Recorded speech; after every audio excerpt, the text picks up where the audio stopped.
Hello, everybody, and welcome back to another Marvel Crisis Protocol character spotlight. And today we are continuing with the two threats. We've almost done all of them at this point. Not really for any specific reason. I just happened to do a bunch of the two threats and was kind of like, we're pretty close to finishing them all. So we're going to continue that a little bit here with Widow. And yeah, we're starting out with Corebox Widow here. So she's got two threat, obviously, as we've already mentioned. Defensively, she's looking at 3-4, so very kind of unique. There's lots of advantages to each side. Obviously, energy being her weak one, and then Mystic she has the best, but she has some cool defensive tech, which makes that even more interesting of a choice. So we'll get into that. But always nice to see when those numbers are spread out a little bit. It makes a character more interesting, in my opinion.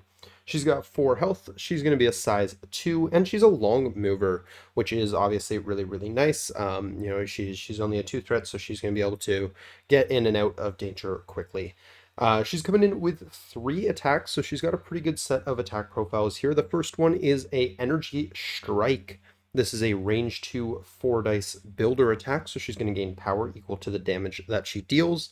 And it has a Wild Widow's Sting. After this attack is resolved, the target character loses 1 power. Note that this isn't like some of the other abilities where it's for each wild you get, it's just 1 no matter how many wilds you rolled. So really important to note if you've played some of those other characters and you think that she might work like that as well. It's always just going to be 1 power, but still, that's definitely nice to have, especially on an attack that, being only a 4 dicer, probably doesn't do much more than 1 damage anyways, so they're going net neutral on power a lot of the time. And if you do 0 damage, there's still something you can get out of it. So yeah, it's a solid attack to have in her kit, and it being energy is definitely nice. She also has a physical attack. It's a pistol. There's absolutely no rules text on this. It's not a builder, not a gainer, nothing like that. But it's going to be a range 3 4 dice attack. And this gives her a little bit of versatility. One hand you've got that extra little bit of range there, but then it's also a physical attack versus her energy builder. So there's reasons to use both depending on the situation and your opponent's defensive stats. A lot of the time, if you can, you're probably going to prefer the strike because most models are worse on energy than physical anyways. But there's definitely situations where the pistol is better, and it's really nice that she has that versatility there. Her last attack is her Spender attack, and I use the word Spender loosely because it only costs 2 power, which is really, really nice. It's nice and cheap. It's called Mixed Technique. This is going to be a range 2 4 dice physical attack. If this attack deals damage after the attack is resolved, the target character gains the Stagger special condition. She's also got a Wild Elusive on this, so after the attack is resolved, she may advance small. So this is a really, really good kind of spender, again, quote unquote, attack for a 2 threat. It's only coming in with 4 dice, so your odds of doing damage, while still in your favor against most targets, are not particularly high. Even into a model with 4 physical defense dice, you are still favored to deal damage there, but not by a crazy amount. So you got to be careful when you're using this. Don't put all of your hopes and dreams into this attack because it can fail on you. It is just a 4 dicer. But when that goes off, your 2 threat staggering is a big deal. If you have the power to do it twice, because it's not a very expensive attack, you can even give it a couple shots, or you can potentially hit 2 targets with it. And yeah, Black Widow's kind of got a bit of a like 2 threat Black Cat thing going on here, where Black Cat has the spender that auto staggers. Widow's obviously isn't automatic, but still really, really good. If you have anything you can kind of use to manipulate the dice, someone giving her rerolls or something like that, you can really play around with that attack and making her just obnoxious for your opponent, especially if they're bringing higher threat models that really hate those staggers. So really solid spender for her. Being a 2 threat, obviously I don't expect it to be a consistent stagger, so I'm okay with it having that if it deals damage trigger. Yeah, this is just a really, really good attack, and it only costs 2 power, so you're going to be able to use this fairly frequently. And yeah, I think that's perfect. Obviously, Widow out here isn't dealing a bunch of damage. She's not going to kill the Hulk, but she will annoy him a lot. So Yeah, really good attack profile there for Widow, I think. Next, we go into her superpowers. She doesn't have any active ones. The first one we have here is a reactive counter strike. We've seen this before on a few other characters. This is a 2 cost. After an attack against this character is resolved, it may use this superpower. If the attacker is within range 3, roll 4 dice, deal 1 damage to the attacker for each crit and wild rolled. So yeah, this is a pretty standard power. On average, I think you do 1 damage with a counter strike, so yeah, it's not bad. If you have the power to spare, you're not planning on using mixed technique too much the next turn, or you're just sitting on a lot of power for whatever reason, it can be useful to use once in a while. Under the right affiliation, this can be cheaper. She's obviously a core box model coming with Steve 1, and he makes this cost only 1, so that's really nice to use every time. And note that they don't actually have to deal damage to you for you to use the superpower, so you can counter strike even if you got away unscathed, so that's really, really nice. Next, she has 2 passive abilities. She's got Martial Artist, which again we've seen this one before, but if they're within 2 and they're making a physical or energy attack at her, she gets blanks in her total successes, which is where I was kind of going with her defensive stats are actually pretty interesting because 2 dice counting blanks is still not terrible. I mean, it's obviously not good, but it's not terrible. 3 dice counting blanks is pretty solid, and then 4 dice but no blanks. So there's a lot to kind of think about when you're attacking her with different types of characters and then which sides she's better to be attacked on. Obviously, energy is probably still the worst, but yeah, like her defenses are interesting at the very least. I still wouldn't go ahead and call her like bulky or anything like that, but she has some cool things and some cool decision points there. And then the last thing is she does have stealth.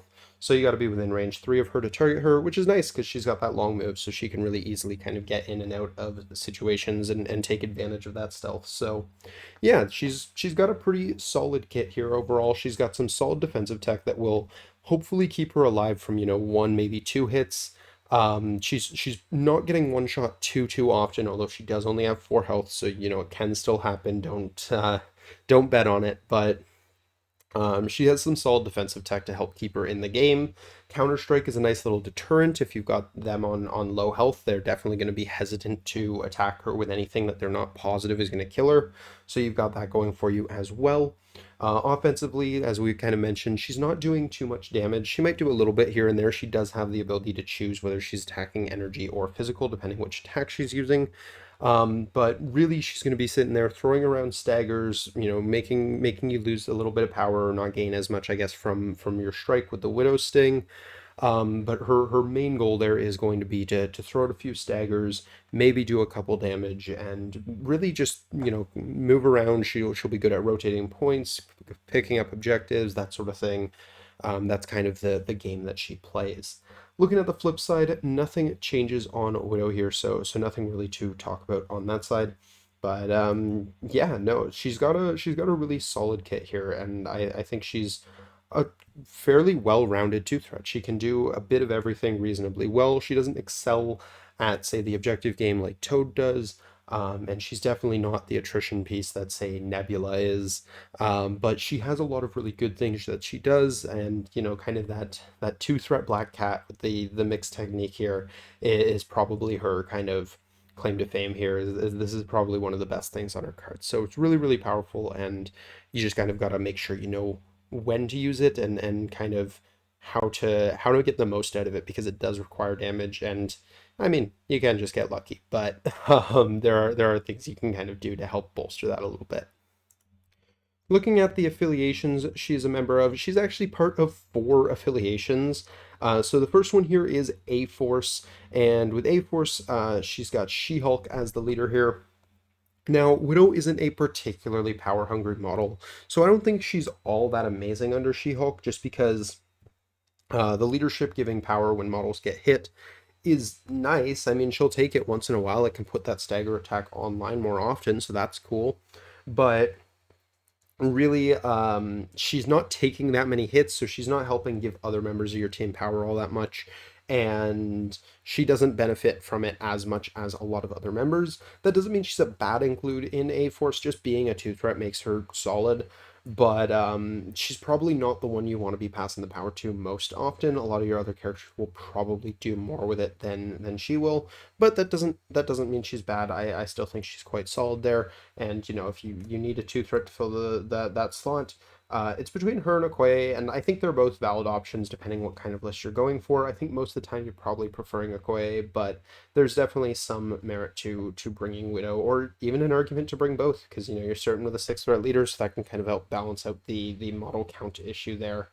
But yeah, I think she's still a solid model, but she's kind of competing for the two threat slot with Okoye, and then her role as kind of a stagger bot is being competed with Black Cat. So there's a few models that are kind of pushing her out a little bit, in my opinion, in A Force.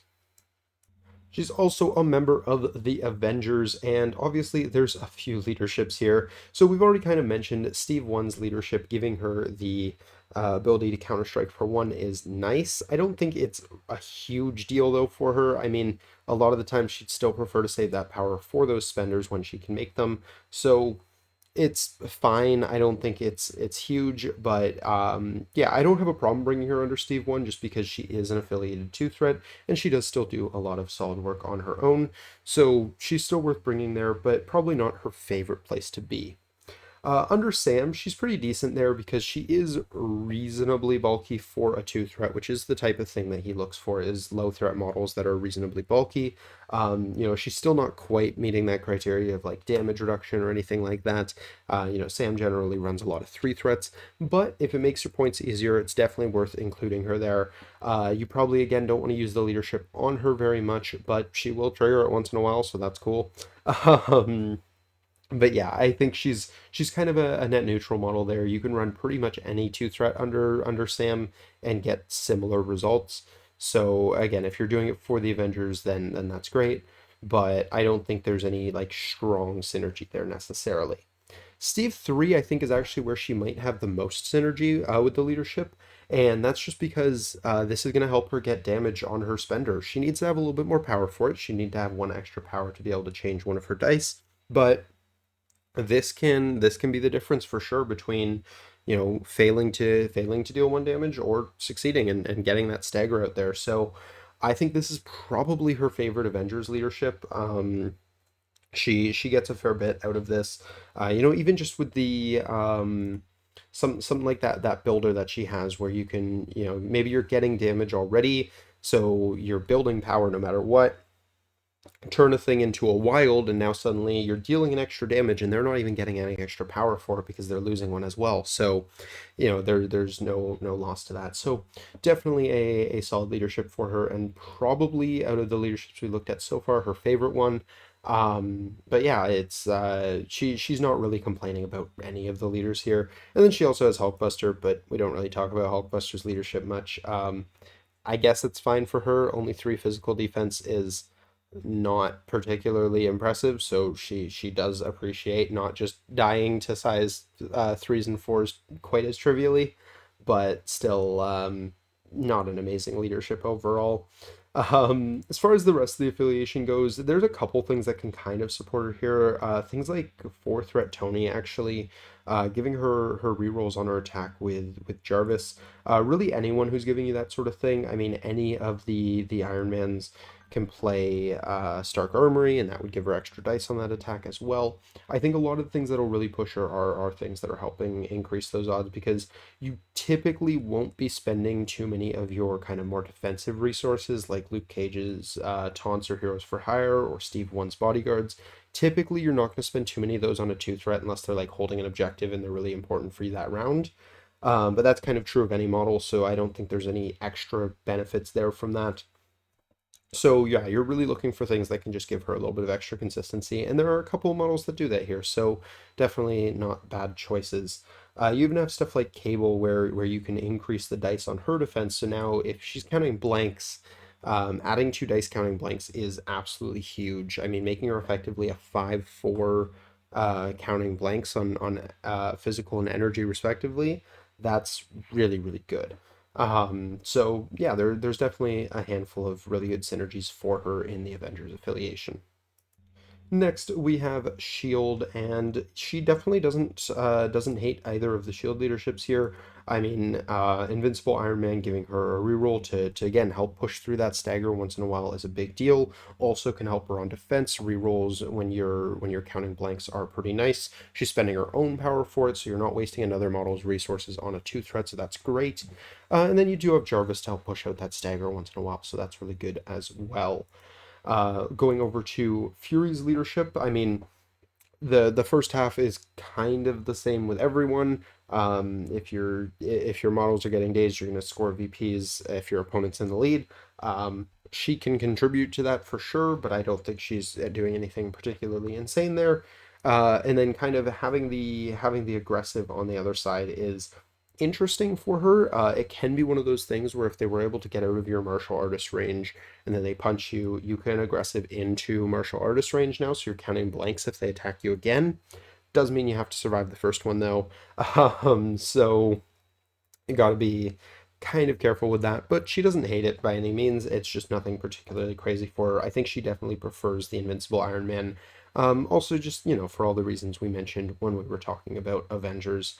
As far as other models in the affiliation goes, I don't think anyone else is giving her too much in the way of extra bonuses or buffs that she really, really appreciates. So it's really just coming from 4th Threat Tony himself. I think even if you're running her under Nick Fury, you probably would appreciate having 4th Threat Tony there as well. But she is a fairly self-sufficient model, so if you can't squeeze him in, that's also probably fine. The last affiliation that she's a part of is the Winter Guard. She was recently, well, recently in air quotes, added to the Winter Guard affiliation list. And yeah, she's pretty okay here. I mean, giving Winter Guard a 2 threat is not a bad thing at all. They definitely appreciate having one. But as far as the leadership goes, I don't think she gets a crazy amount out of this. Being able to remove conditions is kind of nice, but I don't know how many opponents are really trying to target down Widow specifically with conditions. And then being pushed to being able to have that slightly below 50% chance of not being pushed is nice, but again, I don't know how often that's going to be relevant with Widow, when a lot of the things that push her are attacks and things like that, and those might just be taking her down anyways. So yeah, I don't think the leadership does a crazy amount here for her. I mean, the anti-push thing is fine, but um the rest of it is kind of mediocre for her. He definitely kind of prefers bigger models with a little bit more staying power for that leadership. So that's a thing. That said, something like Disruption Field will definitely help keep her alive. Again, you're spending another model's resources to keep your 2 threat alive, so whether or not that's worth it is going to really be based on the situation that you're in. But definitely some merit to that there. But yeah, the rest of the team I don't think really does anything too crazy for her. You're not going to be using Comrade's Keeper to protect her all that often, because again, you don't want to be wasting that on a 2 threat model unless it's like for the game sort of situation. And unfortunately, Winter Guard still just kind of has that situation of a lot of their models are kind of subpar and could use some improvements. So Widow is kind of suffering there from just being surrounded by models that are not quite at the level that a lot of the rest of the game is at. So yeah, I think she's not bad there. Them having a 2 threat is definitely really valuable, but I don't think she really gets all that much out of the affiliation. It's more that they get value out of her. So is what it is, but yeah, not really much to talk about specifically for Widow with that. Widow does have 2 tactics cards as well. She has Professionals. This is a team-up card with Hawkeye, which is also relevant if you're playing her in S.H.I.E.L.D. or Avengers, where both of them are affiliated. So this one says Natasha Romanoff and Clinton Barton may spend 2 power each to play this card. If Clinton Barton damages a character with an attack this round and Natasha Romanoff is within 2 of the damaged character, you may move 1 asset or civilian token from the damaged character to Natasha. She is now holding that token. This card does not allow her to hold more tokens than the crises specifies. So this is a solid card. I mean, it's a steal. It requires a little bit of setup, but you can play this, at the start of Hawkeye's turn, for example, if you kind of know, like they're already in position for it, and you're going to be able to double tap a model, so your odds of doing damage are pretty decent. You can pay this card at the beginning of that turn, make your attacks. The big downside to it is if you whiff both of your attacks and you don't do any damage, you've wasted the card, which is definitely a shame. Leaves a little bit to be desired for that reason, but still, it's not bad. I mean, being able to take a steal and then put it onto a model like Widow, where especially if, maybe Widow hasn't gone yet this round, so now Widow can just double move away. And she's starting out in that close proximity, so she's going to have martial artist if they do try to retaliate before you get a chance to do that. So it's not bad. I think this is probably one of the less valuable widows to play this card on, just because she is only a 2 threat, so she will die pretty easily. But that could just be forcing fire onto her instead of some of your other models, so that can definitely be worth it as well. It's definitely an interesting card because it's not quite as consistent, and because it does force you to bring Hawkeye as well, who's generally, in some places he's pretty solid, but in a lot of lists he's kind of seen as a subpar model. Um, it's definitely more of an awkward card to be bringing too often in a competitive sense, but it's definitely a fun one, and I think it is solid in the right situation. You just kind of have to be able to see that situation when it shows up on the table. But yeah, it's an interesting card for sure.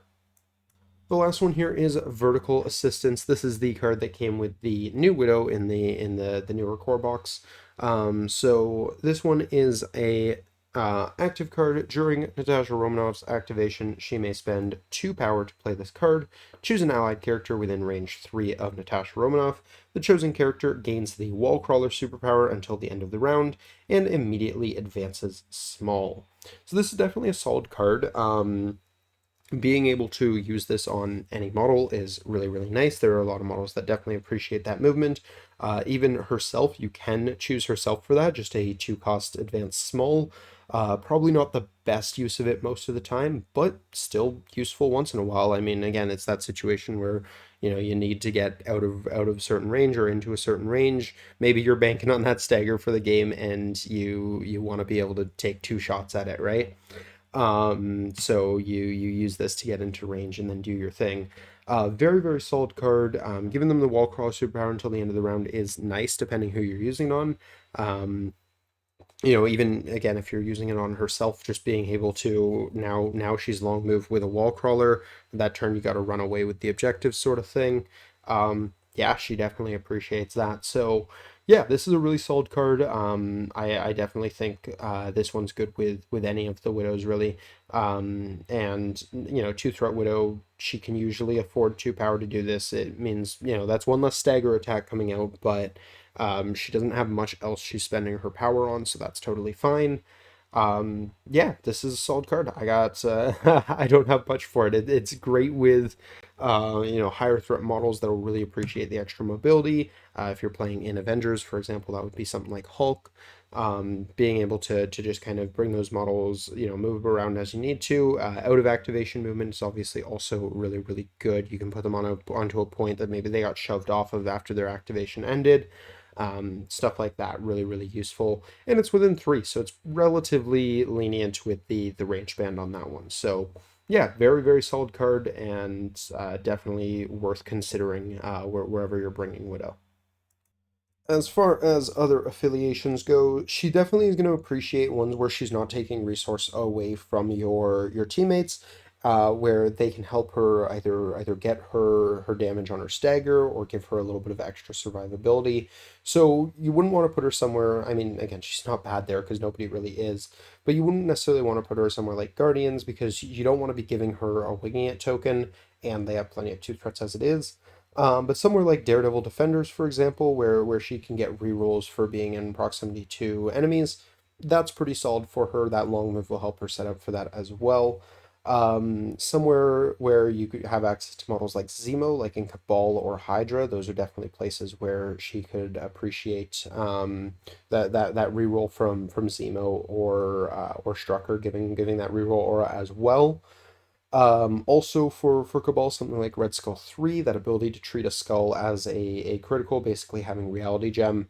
You can make that spender. If you don't have the power to convert the skull, you can just take a damage for it, because at the end of the day, you're staggering a model, and that's probably worth doing.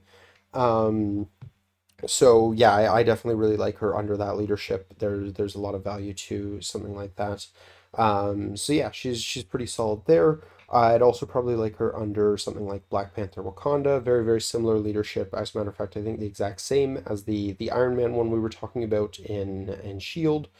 Um, but here you also have models like Shuri to give you rerolls and things like that as well. So there's a few things that can kind of help her there. Again, you don't necessarily want to spend other models' resources to keeping a two threat alive, but to stagger another model, definitely still worth it. So you don't feel bad about doing it there. And then she has that self reroll counting blanks for defense as well. So that's really, really good for her too.